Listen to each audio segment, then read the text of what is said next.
నాకు మనసుకు దగ్గర ఉండేది. కార్యకర్తలే అధినేత.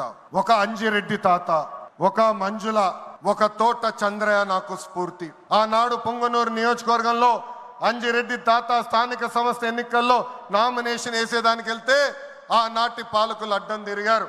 తొడగొట్టి మీసాలు మిలేసి రండి నేను నామినేషన్ వేసి చూపిస్తానని చెప్పారు ఆ మన అంజిరెడ్డి తాత. బూత్లో రిగ్గింగ్ జరుగుతుందని బూత్కి వెళ్ళి కూర్చుంది మంజుల. ఏకంగా మంజుల గారు ఉంటే బూత్ రిగ్గింగ్ జరగదని ఆమె పైన దాడి చేశారు. రక్తం గారుతున్నా భయపడలేదు. చివరి ఓటు పడే వరకు, ఈవీఎం బాక్స్ కి తాళం వేసే వరకు ఆ బూత్ లో నిలబడింది మన అక్క మంజుల.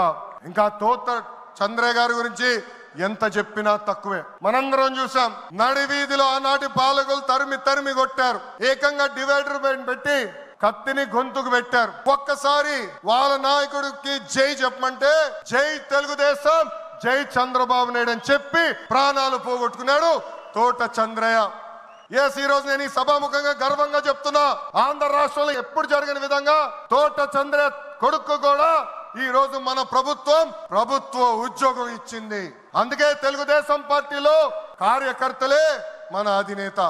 ఈ రోజు మేమందరం ఈ వేదిక మీద నుంచున్నామంటే దానికి కారణం తెలుగుదేశం పార్టీ కార్యకర్త చెమట. ఆనాడు చంద్రబాబు గారు ఒక్క పిలిపిస్తే బాబు షూరిటీ భవిష్యత్ గ్యారంటీ చేశారు.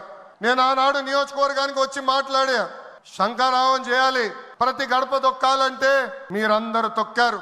అందుకే కార్యకర్తలందరూ చెప్తున్నా, నాయకుల చుట్టూ తిరుగుతాం కాదు, ప్రజల చుట్టూ తిరగండి, మిమ్మల్ని ఎత్తుక్కుంటా వస్తుంది ఈ తెలుగుదేశం పార్టీ. కార్యకర్తలే తెలుగుదేశం పార్టీ బలగం. దేశంలో ఏ ప్రాంతీయ పార్టీకి లేని విధంగా 1 కోటి మంది సభ్యత్వం, 1 కోటి మంది కుటుంబ సభ్యులు ఒక తెలుగుదేశం పార్టీకే సొంతం. పార్టీ ఆవిర్భావం నుంచి కార్యకర్తలకు అండగా నిలబడింది తెలుగుదేశం పార్టీ.